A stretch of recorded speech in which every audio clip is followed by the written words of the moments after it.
आप देख रहे हैं इंडिया टाउन न्यूज भारत की बात, एक साल बेमिसाल।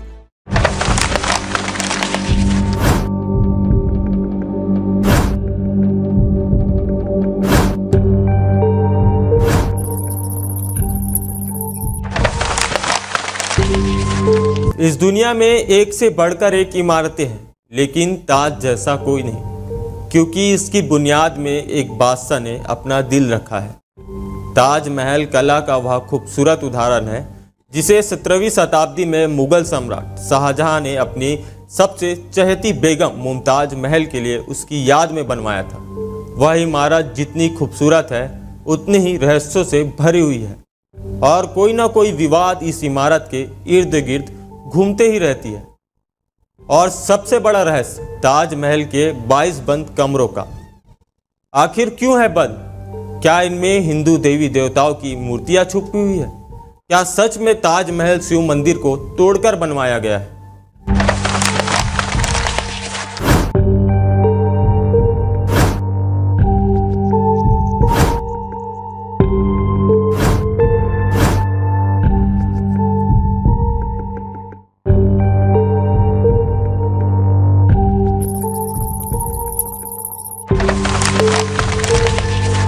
सबसे बड़ी बात, क्या आपको पता है कि बिना सीमेंट के ताजमहल कैसे बनाया गया? जबकि आज तो बड़ी से बड़ी बिल्डिंग और पुल बगैर सीमेंट के नहीं बनते और 100 से 10,000 साल तक खड़े भी रहते हैं, लेकिन ताजमहल तो बिना सीमेंट के बनाया गया था। तो फिर कैसे वह करीब 350 साल से इतनी मजबूती से खड़ा है? फिर चाहे कितनी ही बड़ी भूकंप आ जाए, चाहे कोई भी नेचुरल डिजास्टर हो जाए, ताजमहल वहीं का वहीं खड़ा है। आखिर कैसे? और क्या आपको पता है कि उस समय ताजमहल को बनाने में कितने रुपए लगे थे? और क्यों ताजमहल में आज तक लाइट्स नहीं लगाई गई? आज का वीडियो पूरा देखना जरूर, क्योंकि इस वीडियो में आप ताजमहल के 19 ऐसे रहस्यों के बारे में जानेंगे जो शायद ही पहले आपने कभी सुना होगा। नमस्कार, मैं हूं कुणाल जंघेल और आप देख रहे हैं इंडिया टाउन न्यूज भारत की बात। ताजमहल के रहस्यों में सबसे पहला रहस्य तो ताजमहल की खबर से जुड़ी हुई है, क्योंकि ताजमहल यमुना नदी के पास है। तो ऐसी नमी वाली रेतीली मिट्टी में किसी भी इमारत की नींव खड़ी करना यकीनन एक मुश्किल भरा काम हो सकता है, लेकिन दाद देनी पड़ेगी उस वक्त के मुगल सल्तनत के इंजीनियर्स की, जिन्होंने इतनी नमी वाली जमीन में ऐसी पक्की नींव बनाकर तैयार की जिसके बलबूते आज भी इतनी बड़ी इमारत सही सलामत टिकी हुई है। यह कहा जाता है कि शाहजहां ने ताजमहल बनवाने वाले मजदूरों के हाथ कटवा दिए थे, लेकिन यह बात अफवाह जैसी लगती है, क्योंकि इस बात का कोई प्रमाण मौजूद नहीं है। बहुत से इतिहासकारों का मानना है कि शाहजहां ने मजदूरों को और कारीगरों को जिंदगी भर की पगार देकर उनसे इकरारनामा लिखवाया था कि वो ऐसी कोई दूसरी इमारत नहीं बनाएंगे, क्योंकि 200 मजदूर जिन्होंने ताजमहल बनाया था, क्या एक ही दिन में उन सबके हाथ काटना मुमकिन लगता है?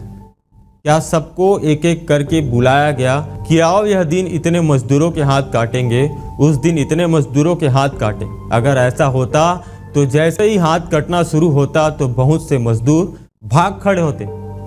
और हिस्टोरिकल देखा जाए तो इस चीज का जीरो एविडेंस है।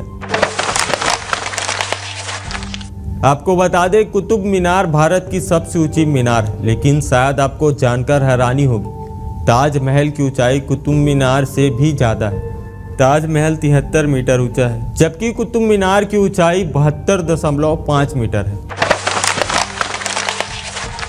ताजमहल के साथ उसके 22 कमरों का रहस्य भी जुड़ा हुआ है, जिसके बारे में लोगों का कहना है कि उन 22 कमरों में हिंदू देवी देवताओं की मूर्तियां बंद हैं।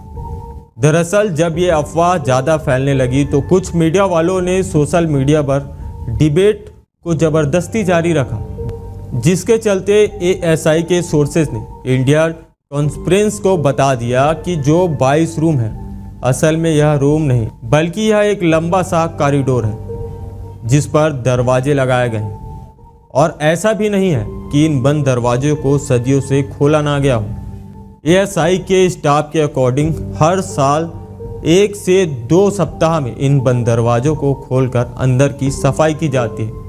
इन सब के बावजूद प्रोपोगेंडा थमने का नाम नहीं ले रहा था, जिसके बाद आर्कियोलॉजिस्ट सर्वे ऑफ इंडिया ने इन बंद कमरों के अंदर की फोटो को पब्लिकली दिखा दी। यह देख लो कि इन बंद कमरों के अंदर का नज़ारा कुछ ऐसा दिखता है। पटेल ने निजी समाचार पत्र को बताया कि यह पिक्चर्स अब ASI के वेबसाइट पर लाइव आपको मिल जाएगी और कोई भी इन पिक्चर्स को देख सकता है। बिना सीमेंट के आखिर इतना बड़ा मूवमेंट खड़ा कैसे हो गया? जबकि सीमेंट का आविष्कार 1824 में एबडन नाम के एक इंटेलिजेंट इंसान ने किया था, जो कि इंग्लैंड में रहते थे, और इन्होंने ही दुनिया का सबसे पहला सीमेंट कंपनी बनाया था, जिसका नाम था पोर्टलैंड सीमेंट। और ताजमहल का कंस्ट्रक्शन 1631 में शुरू हुआ था और 1648 में जाकर पूरा भी हो गया, लेकिन बिना सीमेंट के ही यह खड़ा हो चुका था, जिसमें आज तक एक भी खरोच नहीं आई है। दरअसल सीमेंट के इन्वेंशन से पहले कंस्ट्रक्शन के लिए खास तरह का पेस्ट इस्तेमाल किया जाता था, और ताजमहल को बनाने में जो सीक्रेट पेस्ट का इस्तेमाल होता था, यह पेस्ट बहुत सारी चीज़ों को डालकर बनाया जाता था। ताजमहल का निर्माण 1631 में शुरू हुआ था और 1633 में लगभग 22 साल तक 20,000 मजदूरों की कड़ी मेहनत के बाद इस खूबसूरत नया इमारत को तराश कर बनाया गया था। ताजमहल के निर्माण के लिए हर चीज़ को हीरे की तरह परख कर चुना गया था। ताजमहल की दीवारों पर जो नक्काशी है, इसकी तकनीक इटली के कारीगर से सीखी गई थी। उज़्बेकिस्तान के बुखारा से संगमरमर को तराशने वाले कारीगर बुलाए गए थे। ये ईरान से संगमरमर पर कैलीग्राफी करने वाले कारीगर आए थे, और पत्थरों को तराशने के लिए बलूचिस्तान से कारीगरों को बुलाया गया था। 1857 की क्रांति के दौरान अंग्रेजों ने ताजमहल को काफ़ी नुकसान पहुंचाया था।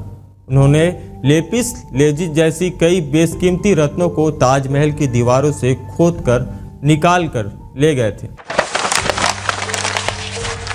ताजमहल के मुख्य गुंबद, जो कल किसी जमाने में वह सोने का हुआ करता था, लेकिन 19वीं सदी की शुरुआत में सोने के कलश को बदलकर कांसे का कलश लगा दिया गया था। दावे के साथ नहीं कहा जा सकता कि ताजमहल को किसने डिजाइन किया था, लेकिन कहा जाता है कि 37 लोगों की एक टीम ने मिलकर ताजमहल का नक्शा तैयार किया था, और यह 37 वास्तुकार दुनिया के दूर दूर के कोने से बुलाए गए थे। 1653 में जब ताजमहल बनकर तैयार हुआ था, तो उस समय इसकी निर्माण की कीमत करोड़ों बताई गई थी। उसी हिसाब से अगर आज ताजमहल बनवाया जाए तो इस बनाने में कम से कम 57 अरब 60 करोड़ लगेंगे। ताजमहल को जितनी दूर से देखते हैं, हमें वह उतना ही बड़ा दिखता है, लेकिन जैसे जैसे हम इसके करीब जाते हैं, यह इमारत छोटी होती जाती है। और ताजमहल दिन में 4 बार रंग बदलता है। जैसे अगर आप इसे सुबह 4 बजे देखें तो यह काला दिखेगा, तारों की रोशनी में यह गुलाबी दिखेगा, दिन में इसका रंग दूधिया हो जाता है, और पूनम की रात को ताजमहल सुनहरा दिखता है। लेकिन इसका रहस्य आज तक कोई पता नहीं लगा पाया। ताजमहल में खुफिया दरवाजे भी हैं, जो यमुना नदी में खुलते हैं, लेकिन किसी को इसका पता नहीं। इस दरवाजे का इस्तेमाल शाहजहां अपने महल से ताजमहल में जाने के लिए करते थे, जिसे उसके मौत की बाद बंद कर दिया गया। ताजमहल को बनाने के लिए सफ़ेद संगमरमर राजस्थान के मकराना से लाए गए थे। जट और क्रिस्टल चाइना से मंगाए गए थे। लपस लेजली अफगानिस्तान से आए थे और कार्नेलियन अरब से। कुल मिला के ऐसे 28 किस्म के बेशकीमती रत्नों को दुनिया भर से अलग अलग देशों से मंगवाकर सफ़ेद संगमरमर में जड़ दिया गया था। इन सब चीज़ों को विदेश से आगरा लाने के लिए 1000 से भी ज़्यादा हाथी इस्तेमाल किए गए थे। ताजमहल को वास्तव में शाहजहां ने बनवाया है, इसके पीछे भी काफ़ी सारी थ्योरी बताई जाती है। जैसे कुछ लोगों का मानना है कि ताजमहल वास्तव में एक शिव मंदिर हुआ करता था, जिसका नाम तेजो महालय था। दरअसल 1989 में एक भारतीय लेखक पीएन ओक ने एक किताब लिखी थी जिसका नाम था ताजमहल द ट्रूथ स्टोरी। इस किताब में उन्होंने एक तर्कों के साथ यह दावा किया था कि ताजमहल मकबरा बनने से पहले एक शिव मंदिर था और इसका नाम तेजो महालय था। सन 2000 में पीएन ओक ने अपनी बात को सिद्ध करने के लिए ताज की साइट खोदने के लिए सुप्रीम कोर्ट में अर्जी भी लगाई थी, जिसे सुप्रीम कोर्ट ने रद्द कर दिया था। आर्कियोलॉजिस्ट सर्वे ऑफ इंडिया के मुताबिक ताजमहल कभी एक शिव मंदिर था, इस बात का कोई सबूत नहीं है, बल्कि शाहजहां ने ताज को बनवाया था। इसके सबूत इतिहास के पन्नों में मिलते हैं।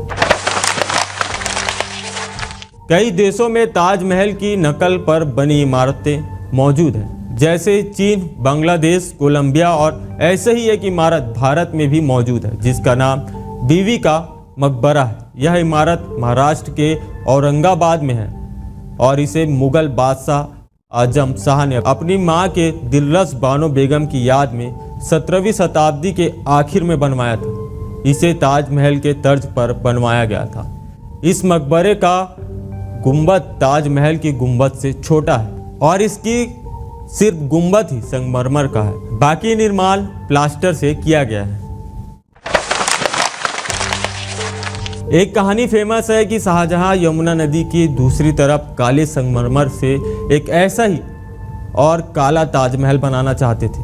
कहा जाता है कि शाहजहां मुमताज की तरह अपने लिए भी एक मकबरा बनाना चाहते थे, लेकिन इससे पहले कि वह काला ताजमहल बनवा पाते औरंगजेब ने उनको कैद खाने में डलवा दिया। लेकिन इतिहासकार कहते हैं कि यह बाद में बनाई गई मनगढ़ंत कहानी है।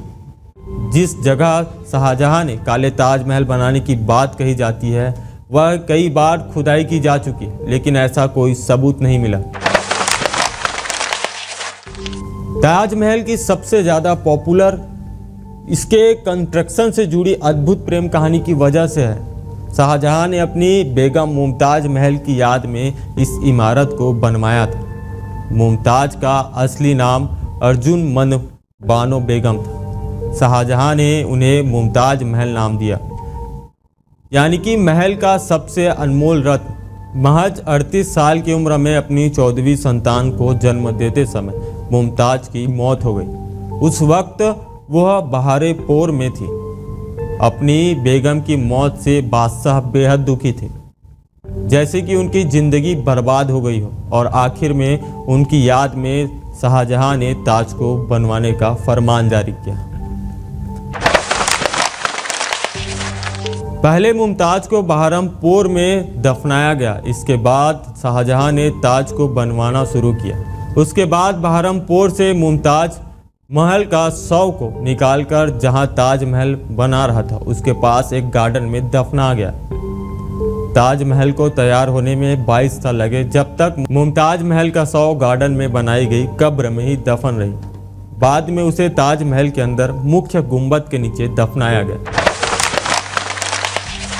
जिस वक्त शाहजहां बादशाह बने, मुगल सल्तनत का सबसे सुनहरा दौर था, या यूं कह ले शाहजहां का जमाना मुगल हुकूमत के पसंद जैसा था। चारों तरफ अमन और खुशहाली थी।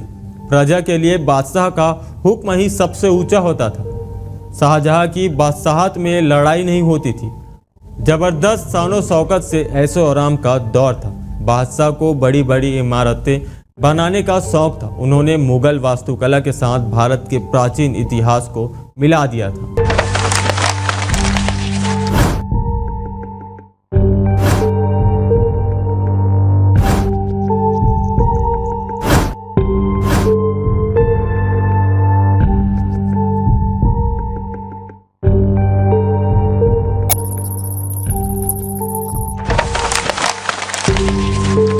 शाहजहां जानते थे कि यह दौलत, यह ताकत, शानो शौकत एक दिन सब खत्म हो जाएगा। उन्होंने सोचा कि कुछ ऐसा यादगार चीज बनाया जाए जो हमेशा रहे, और शाहजहां ने अपनी पत्नी की याद में ताज को बनवाया। आज बादशाह ही नहीं रहे, उनकी हुकूमत नहीं रही और उनकी सल्तनत भी खत्म हो चुकी है। जमाने गुजर गए, बस एक ताज है जिसने बादशाह की सदियों पुरानी प्रेम कहानी को खुद में संजो कर रखा है। प्रकृति की गोद में चांद सा जगमगाता यह भव्य इमारत सदियों से दो प्रेमियों के प्यार की अमर कहानी सुनाती आई है और सदियों तक सुनाती रहेगी। आज के इस सेगमेंट में फिलहाल इतना ही। फिर मिलेंगे किसी नए रहस्यों के साथ। तब तक आप देखते रहिए इंडिया टाउन न्यूज और मुझे दीजिए इजाजत। नमस्कार। आप देख रहे हैं इंडिया टाउन न्यूज, भारत की बात, एक साल बेमिसाल।